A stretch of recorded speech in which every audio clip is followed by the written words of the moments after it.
Vocês acreditam que alguém pode ser tão cruel a ponto de abandonar a própria esposa numa tempestade, no meio da estrada, só porque ela ousou questionar onde foram parar 15 mil reais? Pois é, eu também não acreditava. Até acontecer comigo. Meu nome é Carla, tenho 34 anos, e quando meu marido Bruno me deixou sozinha naquele posto de gasolina na BR-277, com chuva torrencial caindo, ele olhou nos meus olhos e disse: "Agora você vai aprender a me respeitar de uma vez por todas." 60 quilômetros de casa, sem Uber, sem ônibus, sem ninguém. Ele achava que estava me dando a maior humilhação da minha vida. Mas o que Bruno não fazia ideia é que há 8 meses eu já estava preparando a maior lição que ele receberia na vida dele. E quando vocês descobrirem o que eu encontrei sobre meu próprio marido, vocês vão entender por que essa tempestade foi apenas o começo da maior reviravolta que alguém pode imaginar. Era uma quinta-feira chuvosa de março quando minha vida mudou para sempre. Eu e Bruno estávamos voltando de Londrina, onde visitamos a mãe dele, quando resolvi tocar no assunto que estava me corroendo por dentro há semanas. "Bruno, preciso entender uma coisa. Onde foram parar os 15 mil reais que sumiraram da nossa conta conjunta?" A reação dele foi imediata e assustadora. O rosto ficou vermelho, as mãos apertaram o volante com força e ele gritou: "Você não confia em mim? Depois de 7 anos de casamento, você me questiona como se eu fosse um ladrão?" Tentei explicar que só queria entender que era nosso dinheiro, nossa conta, mas ele estava fora de si. "Carla, você passou dos limites. Você não me respeita mais. Questiona cada centavo que eu gasto, age como se fosse minha mãe." A discussão foi escalando até que, de repente, ele parou o carro num posto de gasolina na BR-277. Era quase 10 da noite, chuva torrencial, e estávamos a 60 quilômetros de Curitiba. "Desce do carro", ele disse com uma frieza que nunca tinha visto antes. "Bruno, você está louco? Estamos no meio do nada." Mas ele já tinha saído, aberto meu lado e estava tirando minha bolsa do banco. "Agora você vai aprender a me respeitar de uma vez por todas. Quando você entender seu lugar neste casamento, talvez eu volte para te buscar." E simplesmente foi embora, me deixando ali, encharcada, em choque total. Naquele momento, com a chuva batendo no meu rosto, eu não sabia que estava prestes a descobrir segredos que fariam aqueles 15 mil reais parecerem troco de bala. Mas antes de contar o que descobri, vocês precisam saber que eu não estava tão indefesa quanto Bruno imaginava. Enquanto eu estava ali, molhada e abandonada, liguei para meu irmão Diego. Mas quando ele chegou para me buscar, eu não chorei, não me desesperei. Pelo contrário, eu sorri. "Diego, ele caiu direitinho na armadilha." Meu irmão me olhou confuso. "Que armadilha, Carla?" Foi então que contei para ele o que vinha fazendo há 8 meses, desde aquela noite em que peguei Bruno sussurrando no telefone às 2 da manhã. Tudo começou quando encontrei mensagens estranhas no celular dele. Conversas apagadas, ligações para números que eu não conhecia e, principalmente, aquela mudança no comportamento. Bruno sempre foi controlador, mas estava ficando paranoico, questionando onde eu ia, com quem falava, quanto tempo demorava no mercado. Foi quando percebi que quem está escondendo algo sempre acha que os outros também estão. Então comecei minha investigação. Primeiro, convenci Diego a instalar microcâmeras na nossa casa. Ele trabalha com segurança eletrônica e tem acesso a equipamentos profissionais. "Carla, isso é loucura", ele disse. Mas quando expliquei minhas suspeitas, ele topou. Câmeras no escritório de Bruno, na sala, até no quarto. Segundo passo, procurei a Patrícia, uma contadora forense que conheci num curso. Ela começou a rastrear todas as movimentações das nossas contas, cartões e investimentos. E terceiro, a doutora Luciana, advogada especialista em divórcio que uma amiga me indicou. Por 8 meses, enquanto Bruno achava que tinha uma esposa submissa em casa, eu estava construindo um dossiê completo sobre a vida dele. E naquela noite, quando ele me abandonou na chuva, eu gravei cada palavra pelo celular. "Agora você vai aprender a me respeitar", ele disse. Mal sabia ele que eu já tinha aprendido muito mais do que ele imaginava sobre quem realmente era meu marido. O que eu descobri sobre Bruno nas primeiras semanas de investigação já era suficiente para acabar com o nosso casamento, mas era só a ponta do iceberg. A Patrícia me ligou numa terça-feira nervosa. "Carla, você precisa sentar para ouvir isso." As transferências que ela rastreou não eram só os 15 mil que eu questionei. Eram centenas de milhares de reais sendo movimentados para contas que eu nem sabia que existiam. Primeiro choque. Bruno estava tendo um caso com Bruna, a secretária da corretora onde ele trabalhava. As câmeras do Diego flagraram eles na nossa própria casa, na nossa cama, enquanto eu estava no trabalho. Mas isso era o de menos perto do que vinha por aí. Segundo choque, ele estava transferindo dinheiro sistematicamente para contas no Uruguai. Não eram milhares, eram milhões. A Patrícia descobriu pelo menos 2,8 milhões, já transferidos. Terceiro choque. E aqui meu mundo desabou. Bruno estava roubando dos próprios clientes. Ele gerenciava investimentos de pessoas idosas, muitas viúvas que confiavam nele cegamente, e estava desviando o dinheiro delas para suas contas pessoais.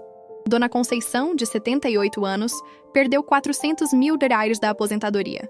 Seu Antônio, viúvo de 82, perdeu 600 mil reais que era para deixar para os netos. Mas o que mais me revoltou foi descobrir que ele estava manipulando minha própria irmã Juliana. Ela estava passando por uma fase difícil, depressão, e Bruno ofereceu ajuda psicológica paga por ele. Na verdade, ele estava usando as sessões para extrair informações sobre a herança que meu pai deixou, sobre contas da família, sobre tudo que pudesse ser útil para ele.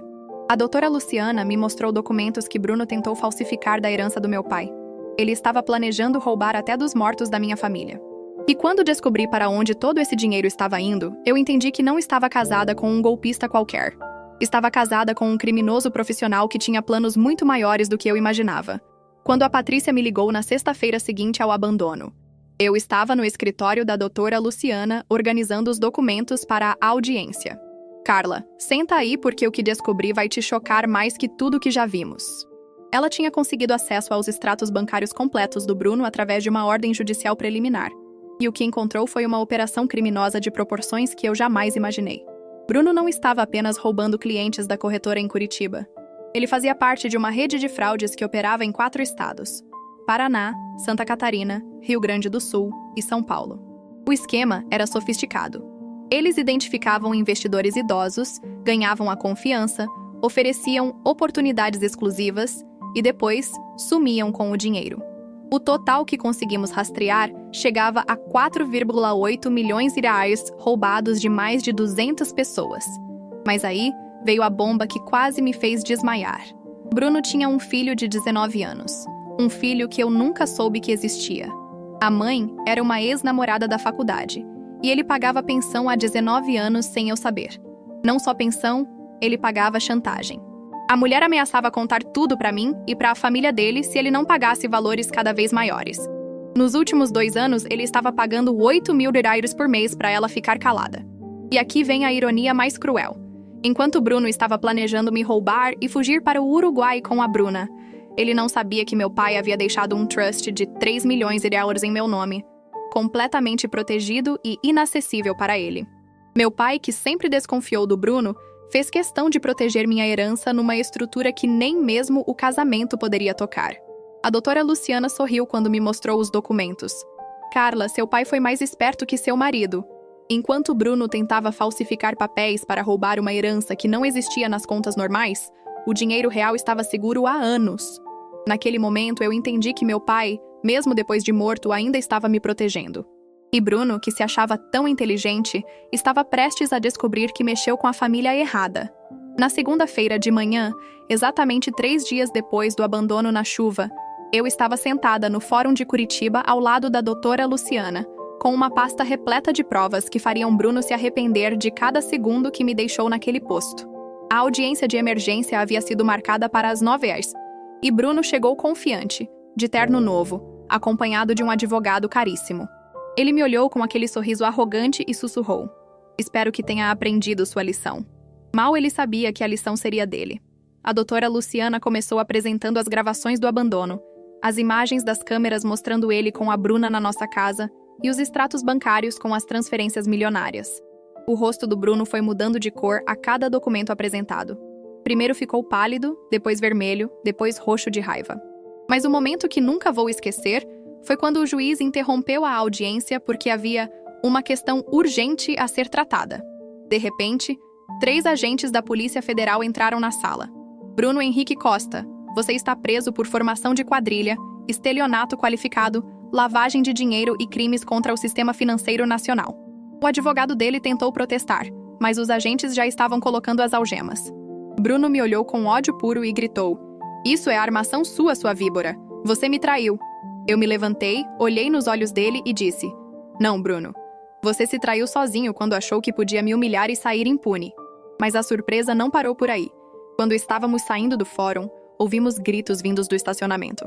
Era a Bruna, desesperada, tentando falar com os policiais. Vocês não entendem! Ele me disse que estava divorciado. Ele me prometeu que íamos viver no Uruguai. Eu não sabia de nada. A coitada descobriu que era só mais uma peça no jogo do Bruno. Naquele mesmo dia, o juiz determinou o bloqueio de todas as contas, bens e investimentos do Bruno. A casa, os carros, tudo foi lacrado. E eu recebi uma pensão alimentícia temporária de 12 mil reais por mês, enquanto o processo corria. Irônico, não? O homem que me deixou sem nada na chuva agora era obrigado por lei a me sustentar. 6 meses depois da prisão, eu estava na primeira fila do tribunal para ver Bruno receber sua sentença. O homem que entrou algemado na sala não tinha mais nada daquele ar arrogante de quem me abandonou na tempestade. Cabelo grisalho, emagrecido, olheiras fundas. A prisão tinha cobrado seu preço. Quando nossos olhares se cruzaram, ele desviou rapidamente. Não conseguia mais me encarar. O promotor leu as 18 acusações criminais. Formação de quadrilha, estelionato qualificado em 47 casos, lavagem de dinheiro, falsificação de documentos, apropriação indébita, crimes contra o sistema financeiro e, ainda por cima, bigamia. Descobrimos que ele tinha se casado simbolicamente com a Bruna numa cerimônia fake no Uruguai para convencê-la a participar do esquema. Quando o juiz pronunciou culpado em todas as acusações, eu senti um alívio que não conseguia explicar. 12 anos de prisão em regime fechado.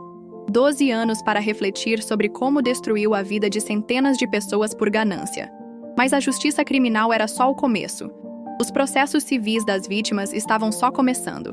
Dona Conceição, que perdeu as economias de uma vida inteira, estava na audiência. Quando a sentença foi lida, ela se virou para mim e disse: "Obrigada, filha. Se você não tivesse denunciado, ele teria continuado roubando outras pessoas como eu." Naquele momento, entendi que minha dor tinha servido para proteger outras famílias. Mas a descoberta mais chocante veio depois da sentença. A doutora Luciana me chamou no escritório dela com uma expressão que eu não conseguia decifrar. "Carla, tem mais uma coisa que você precisa saber sobre a herança do seu pai." Ela me mostrou documentos do trust que meu pai havia criado.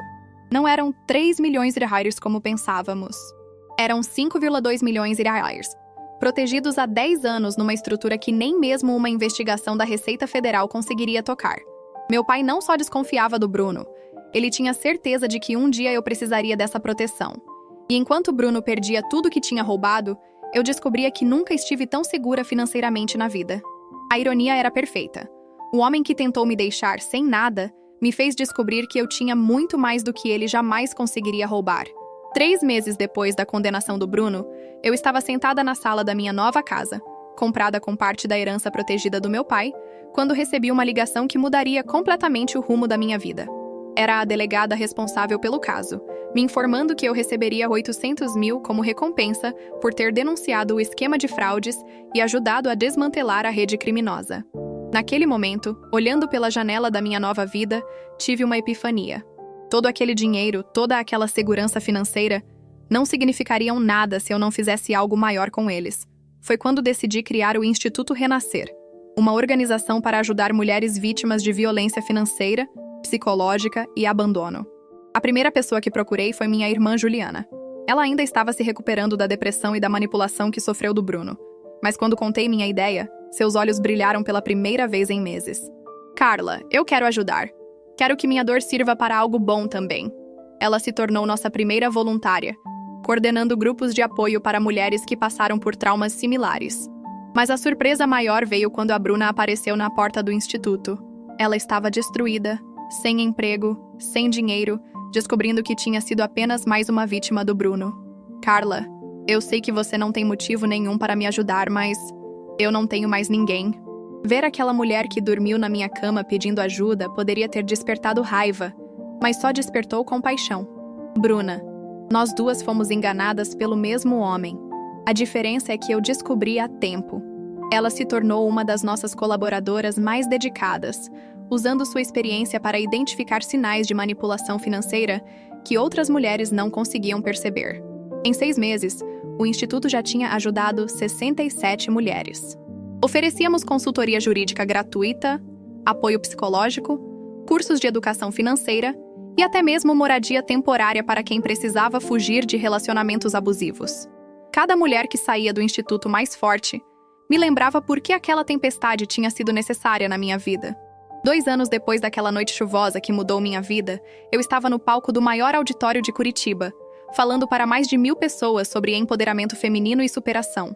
Quem me via ali, confiante, dona da minha própria história, jamais imaginaria que um dia fui abandonada na chuva por questionar 15 mil reais. Mas essa transformação não aconteceu da noite para o dia. O Instituto Renascer havia se tornado referência nacional. Em 24 meses, ajudamos 134 mulheres a reconstruírem suas vidas.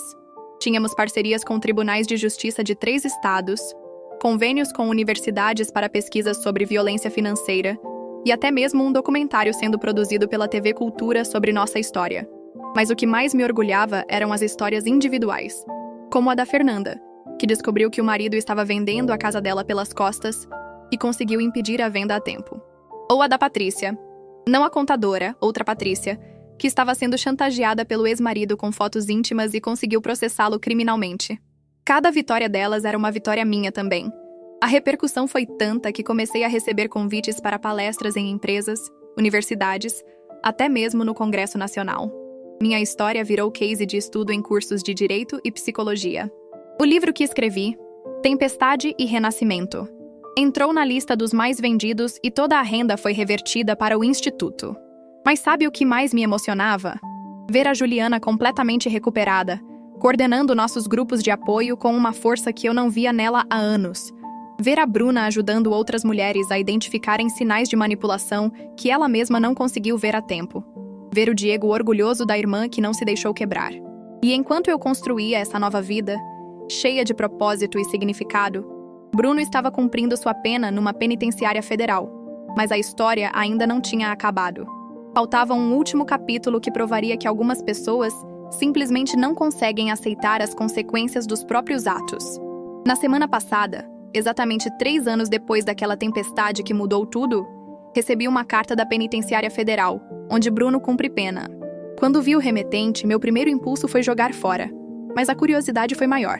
Abri e li cada palavra com uma mistura de incredulidade e alívio. Carla, espero que você esteja satisfeita com a destruição que causou na minha vida.